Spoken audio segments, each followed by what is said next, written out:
Hey guys, Thomas the Genie here, aka Mustached Tom, and I'm here to review the movie Ghostbusters Afterlife. If you end up enjoying this review, then please feel free to like, comment, and subscribe. Also make sure to check out those links in the description. The second one will head you over to my Patreon page. Any donations are greatly appreciated. And showing will be reminded at the end of the review. With that being said, let's talk about Ghostbusters Afterlife. So, this is a movie I've definitely seen the initial trailer for. Thought, okay. Even from its initial trailer, they completely said fuck you to the Ghostbusters 2016 movie. And if you didn't remember that, that was the all-female led Ghostbusters movie that was also uh, uh, heavily advertised as, oh, if you don't watch this movie, you're sexist and blah blah blah. That whole kerfuffle happened way back when, and it didn't end up panning out very well for either Ghostbusters fans or any woke fans. It didn't do anything for anyone except waste time and money. How about that? It's almost as if when you try to go woke just to do it for the sake of going woke, you, you end up not doing anything because you're not writing it well. You're not, if you're wanting diversity, actually write diverse characters and actually write them well. That's my only advice if you came out of, the experience of watching Ghostbusters 2016. But it was very evident from the trailer that this movie was like, no, no, no, no, no, we're gonna fix that nonsense. And fix it they did, because this movie actually has characters, first and foremost. I think that's the first thing I need to establish. Moving onwards swiftly along, let's talk about what happens in the narrative. And there are two little bits where I'm not going to pull out any video from any other reviews, but I have seen some reviews for it, particularly Angry Joe, as well as Critical Drinker's review on this. There are two little parts in their reviews that I just want to clarify because they both make mistakes. I know I'm calling out the Critical Drinker. Ooh, look at me. But just it's very small, very minor. It probably doesn't change it doesn't definitely change the objective score that I gave it initially, or will give it by the end of this review. Just want to point it out there that there's a thing that he says that is technically incorrect. But we'll get to that a little bit later on. So, okay. So, we start the movie with this little bubbling light beam traveling along at pretty fast speeds, and it seems to push along a van, and it's very, things are looking a little bit odd. So the vehicle crashes, and the person we see inside, rushes over to a cabin and pulls out a ghost catcher. This is assumed this little start of this visage of a person we don't really see and don't really hear of is Egon, the man who had passed away. The actor had passed away even before this whole thing went down. This movie review is going to have spoilers in it. But nonetheless, we see that he is taken out by this ghost, seemingly, as the man had these two devices out. One of them, obviously, was the ghost catcher, and the other seemed to be some sort of ghost finder. Two pretty iconic devices. I don't remember the ghost finder as well, but I do remember the ghost catcher, obviously.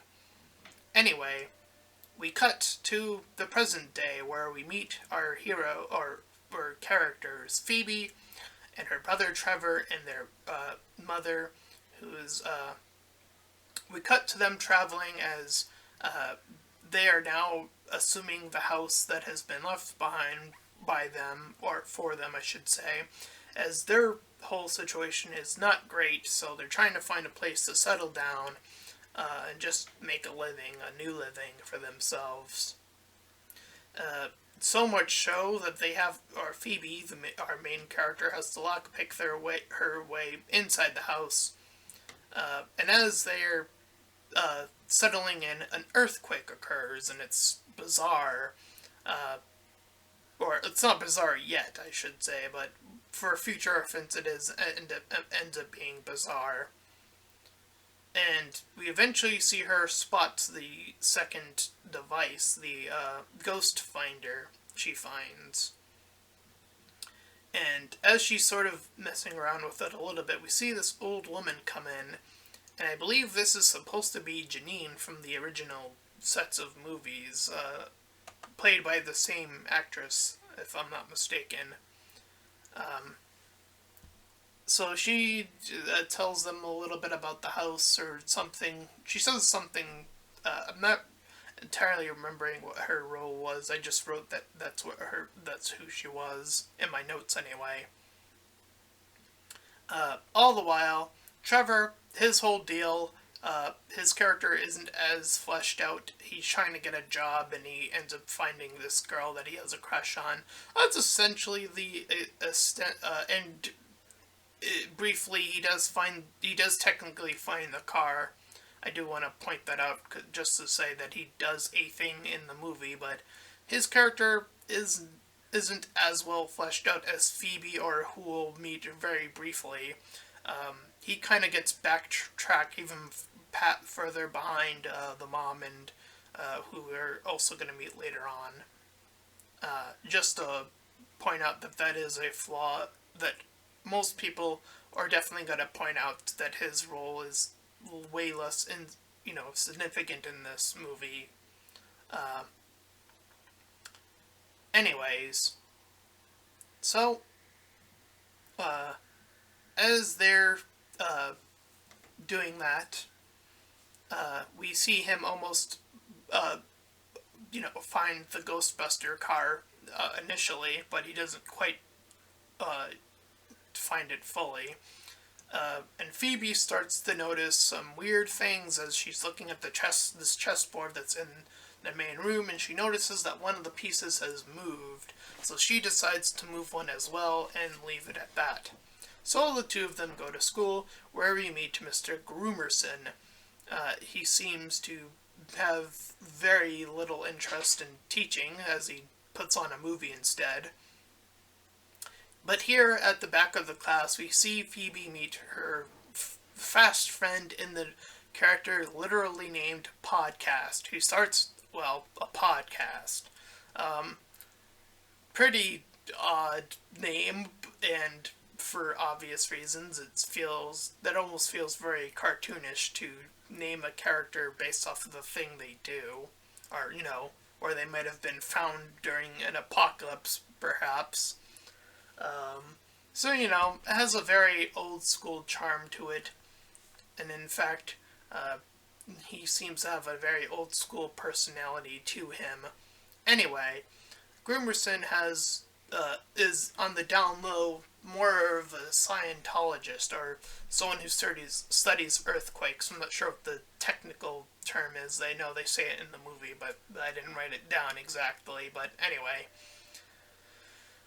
so he says that this is actually suspicious activity because there's nothing that was here before that would even make an earthquake. There's no fault lines or anything of that nature in the ground that would cause this, or fracking. So there's no human interference that we are, causing. So these earthquakes are actually quite mysterious. Pretty quickly, we see that Podcast is hanging out with Phoebe. All the while, Trevor now uncovers the rest of the ghost cars, and it's pretty beat up, so we see him briefly at some point fix it, start to fix it up and stuff. Again, when she returns home, she notices another piece moved. So as she moves it, another one, she sees the new chess piece move as she's watching it now. And the second device, the Ghost Finder, goes off. So she starts to pick it up and follow it. She heads over to this undercover location hidden under the floorboard after finding a little puzzle room and figuring it out pretty quickly. So she's unable to uncover the ghost trap. There they meet, now bringing the ghost trap with them. They bring it to school where the teacher and Podcast and her are all looking at it. And the teacher is like completely flabbergasted. He's like, "Oh, you don't know what this is?" He shows him a clip of the first movie that's been caught on YouTube or moved onto YouTube somehow. My assumption is that someone recorded it way back when, and then, that particular video somehow eventually ended up. Yeah, that part's a little bit bizarre, but, whatever. Anyway,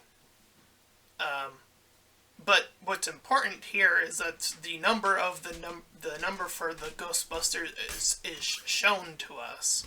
That's actually, it does affect the plot. So the nostalgia, this is something I've noticed about every reviewer that I've seen, the two I've seen, and I'll mention it as well. Nostalgia is a funny thing because it's not inherently good and it's not inherently bad. It's inherently neutral. And that's something that's very important for any writer or any person creating a craft or art. That nostalgia can be done really well and it can be done very poorly. And this movie is a perfect example of that. And Ghostbusters 2016 is a perfect example of nostalgia done poorly. It took beat for beat to the plot of Ghostbusters, but completely spat on the characters by making them other characters. It completely spat on the audience by saying via YouTube comments of like, "Oh, the whole woman thing." This is an example of taking the nostalgia and taking a shit on it. That is how you do that, by doing the Ghostbusters 2016 thing. This, by comparison, the Ghostbusters Afterlife method,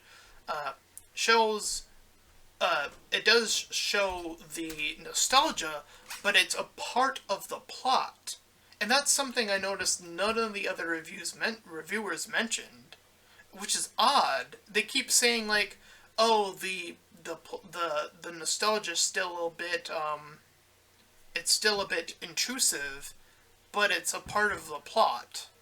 It's literally a part of the plot. The main villain is a nostalgic villain. If that doesn't point out that this is literally the plot, because the main villain's Gozer from the first movie, then yeah, to be blunt, the nostalgia is combined with the plot. And that's actually a very effective way of doing this, I find. And that doesn't make the nostalgia clunky anymore. It's not just there to be there. It's there because it's part of the plot. It actually affects the end of the movie, too. That's important parts of the movie. Anyway, just wanted to point that out.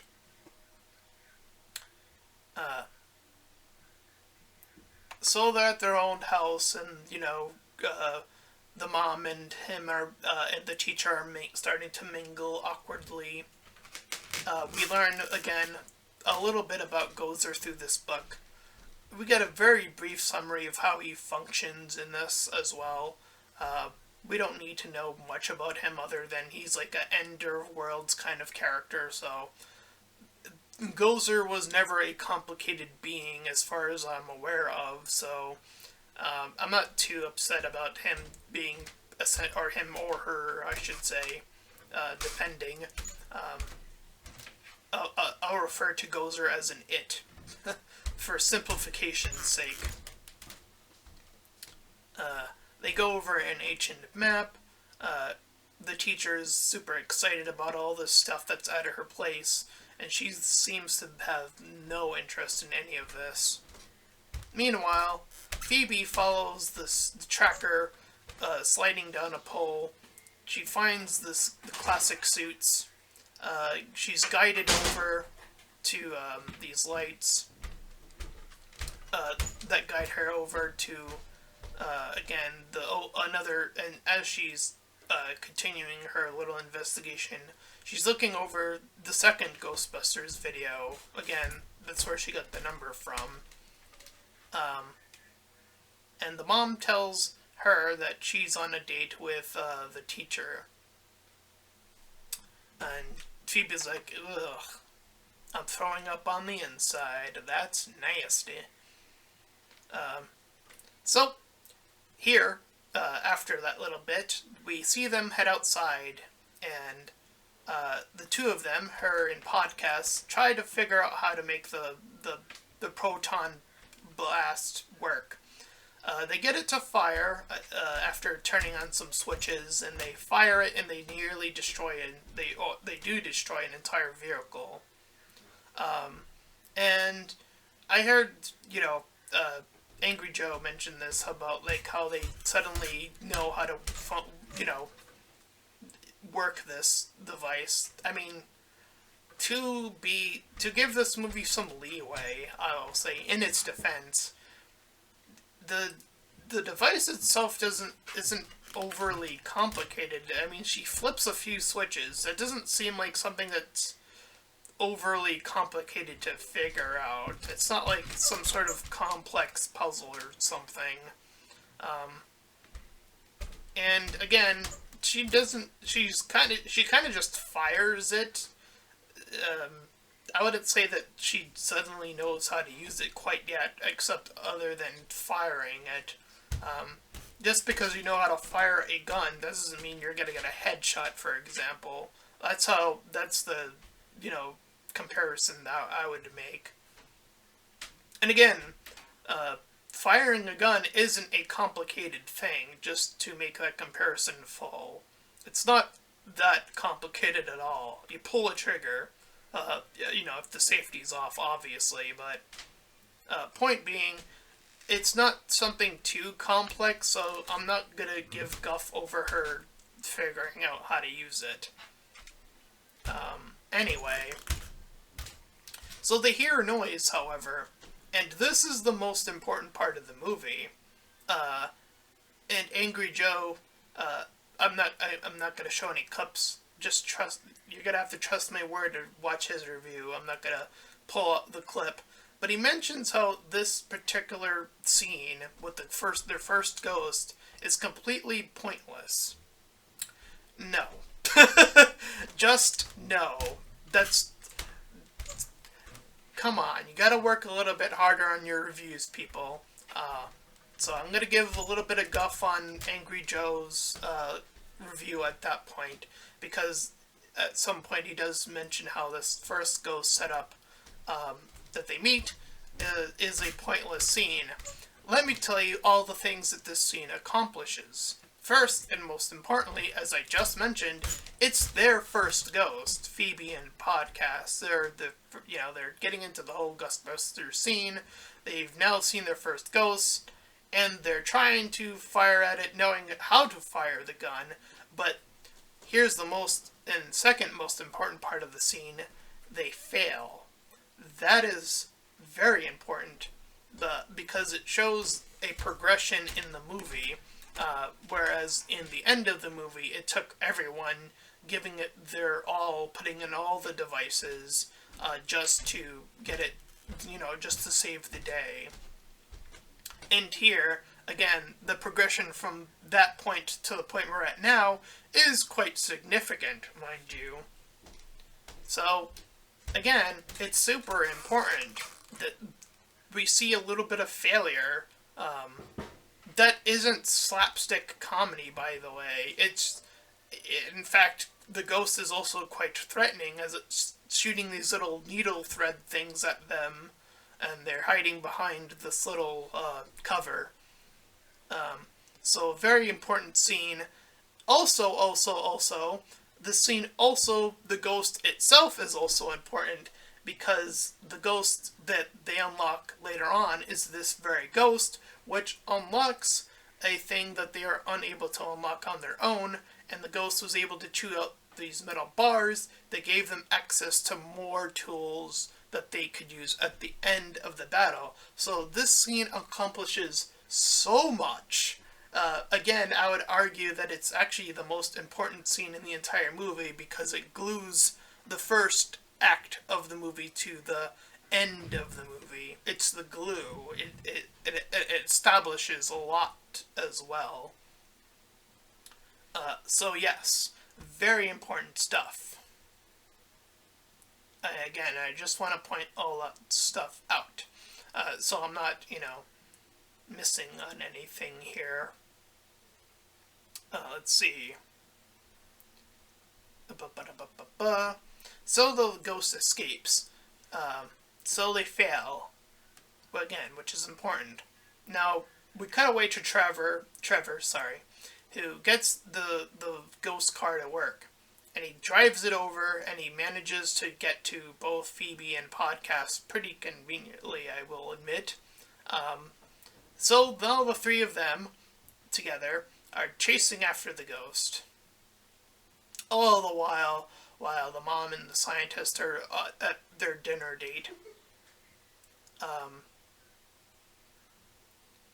And our little group updates Trevor, and Trevor updates them about the cars, and they accidentally pull out the car seat, and if I recall correctly, they do this by accident. It's not that they know how to do this. They pull out the gunner seat on accident, like someone falls on the device. I believe Phoebe does, because she's the one who ends up using it. So they have her fall back on the device. It's not like they know how to use it, the contraption. It's more so, it was more of an accident that led them to that. And then then from there she continues to try to continue the pressure on the ghosts that they are chasing throughout the city, and they're causing quite a bit of commotion and damage, which is, again, a failure of them trying to capture the ghost. However, this time around they do actually succeed in catching the ghost. However, the police are there and they get caught. The three of them are arrested. And this is the part that Critical Drinker's review gets wrong. He says that the Ghostbusters suddenly appear out of nowhere. No. That is technically also untrue. When Phoebe is in the police station, she says, that they deserve a phone call. We get the classic vintage line of, "Who you gonna call?" And it's obvious, and she decides to end up calling Ray.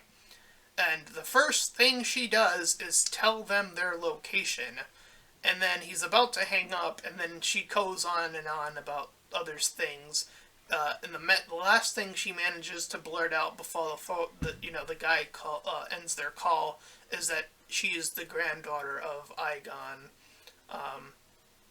So she already gave them the location. Now, how he gets the other two there, sure, I suppose technically speaking, he just kind of gets them, sure, but again, they do at least attempt to set it up. They do stuff off screen, obviously. Ray does.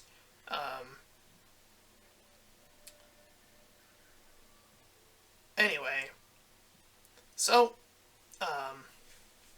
Phoebe, being upset as how she is, tries to use the ghost gun as a threat as the police officer, and the mom's like, nope. Big nope on that.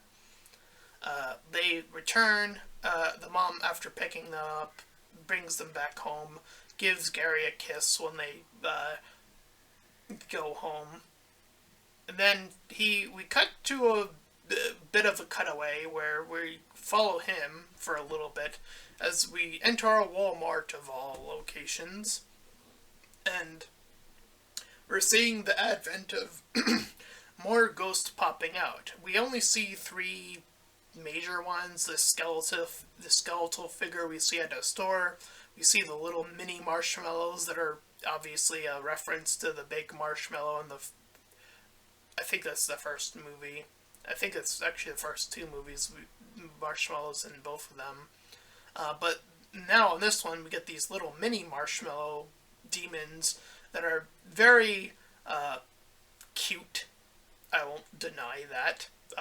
That is what, and yes, I also won't deny that that is very much in tow with trying to make something very marketable, making these little mini ghost figures or whatever. I can totally see it. They probably already exist. But it turns out that they're little nuisances. They're just doing their own little thing, and he's a little off-put by this. And yeah, some people have said this scene goes on way too long. However, I would counter that by saying this is an interesting little technique that they do in this part of the movie, where it's very the little marshmallow guys, you know, they're very, for the most part, non-threatening. They're doing their little nuisance thing, and it's very distracting. And I think that's the point of the scene, is that they're meant to be very distracting. And even Gary is like, that's a little weird. He even pokes the little thing, he gets a bit, and he's like, oh, that was a little bit of an inconvenient bite. That was kind of annoying. But they are there to offset when he's like heading away, because they're sort of growing in number now, and they're just sort of popping in to the big bull ghost demon that is there. And he sees it, and he's like trying to back away, but the little ghost marshmallow guys are too loud. So the bull, the big contrasted demon thing, spots him and gives chase to the car. And again, this movie does a very cool thing where it just, right when he lands on the car, it cuts away, telling us as the audience, it's not, playing us dumb. It's telling us, oh, he got caught. He's going to get possessed, obviously. The movie didn't have to show us that. We could tell as the audience. Again, this movie actually treats us with respect. It teaches its audience with respect. How about that for a Ghostbusters movie? It actually teaches its audience with respect. After this little prolonged scene, but quite worth it for the end result, I think, personally. But, timing is a little bit harder to get on an objective scale, I would say. But I think there is a measurement, but I'm not going to say an exact one. Anyway, so,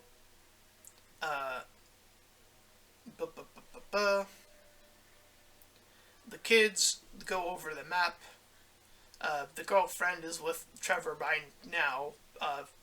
She was with them at the police station very briefly, and she sort of just joins them at this point. And we cut to them at the mine. A little bit of a abrupt cutaway, not gonna lie. Definitely felt like there was something cut from there, from the point that they were talking about where the ghosts are, and then we cut to the mine, and we learn how Trevor lied about his age to even get the job. He's actually even younger than he said. Blah, blah, blah. Nothing too crucial happening here. But we see along the wall these numbers of dates, or they figure out our dates of pretty bad events. And as this portal is opening up, this big Ghostbusters trap that he set up, Igon did when he was alive, all go off to close off the portal, at least temporarily. Trevor does get a chance to save Phoebe, so a guy gets to save a girl in this in a thing. I wrote that, and I didn't even, like, my mind didn't even register, like, how fucking rare is that now these days, right? Like, holy fuck, a guy actually got to do something. Like, he actually got to save her. Like, wow. I don't know. It just feels super rare these days, again. And that's so stupid that I have to point that out, but here we are. Um, anyway, so the mom picks up the ghost finder separate from the scene. We cut away to her, and she's now following, and she sees all the pictures, and she's getting a little bit of a huh moment about, like, how, he really was.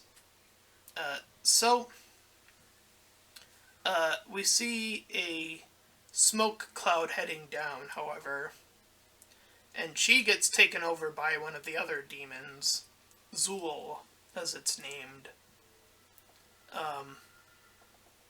So we cut back to evil Gary, because he's now possessed, and removes the device, and the portal reopens. We see all the little orby things, like, flowing out of it. And here, again, as I mentioned earlier, podcasting, they're trying to gain access. They're in the house right now. They're trying to gain access to these other traps that they can potentially have. So he unleashes the metal ghost that eats the metal, and it opens up the gear for them. So again, making use of the ghosts that they have access to. They actually make it important to the plot. It's not, a ghost isn't just there to be there just to get captured. It's actually a part of the plot. It actually comes back. Again, very effective stuff going on here. So we see, again, more undead creatures roaming around. We get a very brief glimpse of that anyway. And Phoebe, as they make their way back, acts as a very clear distraction as Podcast attempts to set off the trap. This gives them just enough time to pull the mom away from her bindings of being a ghost demon thing, dog demon, and they're pulled away. So they make their way all the way back to the house, and they're waiting there because they realize that this whole area is a trap. And this is where we see the three Ghostbusters, the original Ghostbusters, all appear. And the fourth, being Igon, appears as a ghost, who helps Phoebe aim her casting of the thing. The three of them get a shot in, but they're unsuccessful the first time around. The little marshmallow guys are distracting Podcast as he's dealing with them primarily.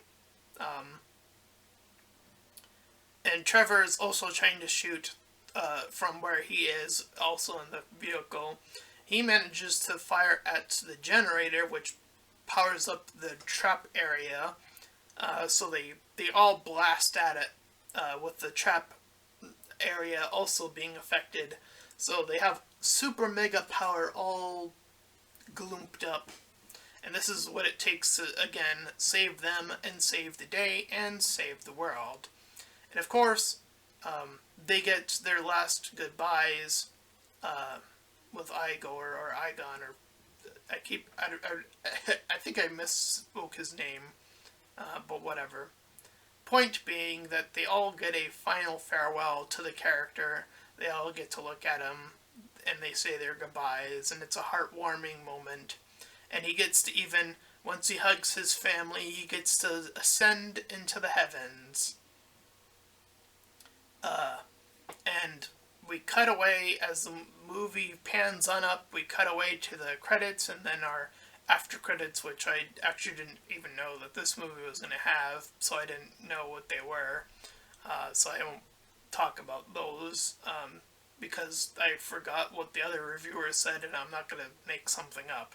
Point being is that they're trying to set up some sort of sequel, and if Ghostbusters, quite frankly, is going to follow this route, you know, I think there's definitely way more potential now than there was in 2016. That's for sure. Um, you know, and here's the beauty. Here's the kicker: is that the main character is the girl, and that kind of spits in all over the face of the whole all-female Ghostbusters thing. Is that what that movie was doing was it wasn't creating characters. They were doing jokes for joke's sake, and that's why most of it fell flat, and they spat on their audience, and, all of this shit. It's all gone.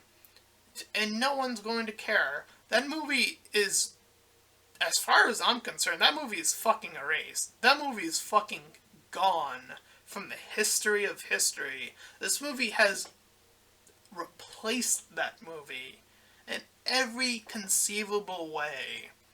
And yes, as it mentioned before, other reviewers have mentioned it. It's not the greatest movie by any means. Again, there are definitely some cutaways that were a little abrupt.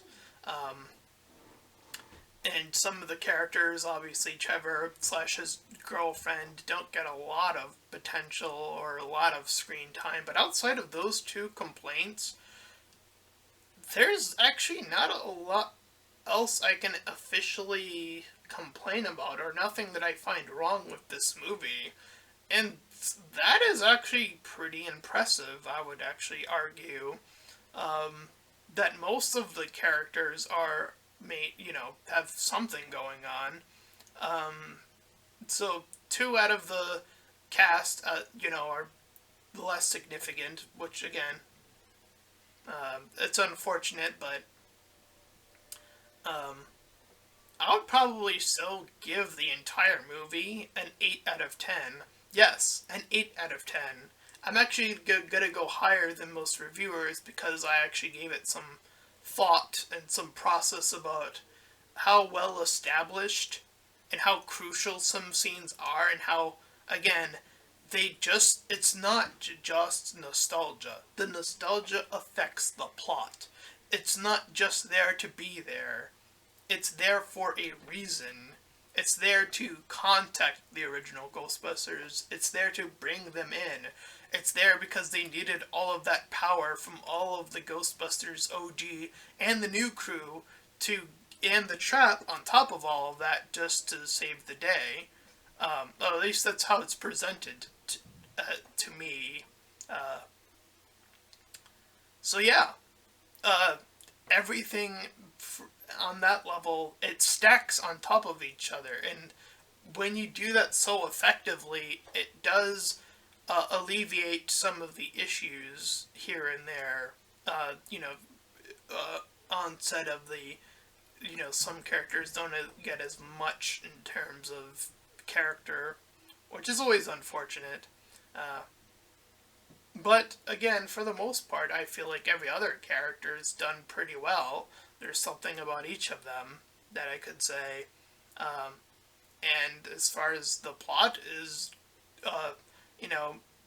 again, things affect cause and effect. Pretty simple writing stuff. The ghosts that they're chasing, they fail to get it, they get it. They use it to help them get the gear. Beat to beat to beat. Very effective writing stuff here. And some people said that the pacing was a little bit off, and I would say a little bit toward the end-ish. Like, there definitely felt like there was that one weird cut.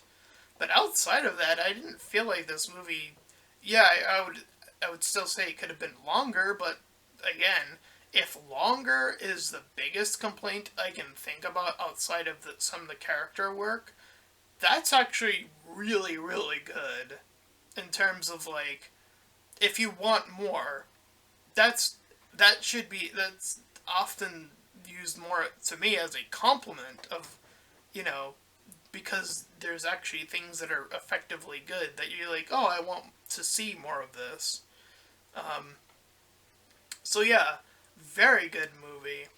If you have not checked it out, I would actually highly recommend it instead of just recommending it, because I think that this is actually one of the better movies that's come out in recent memory.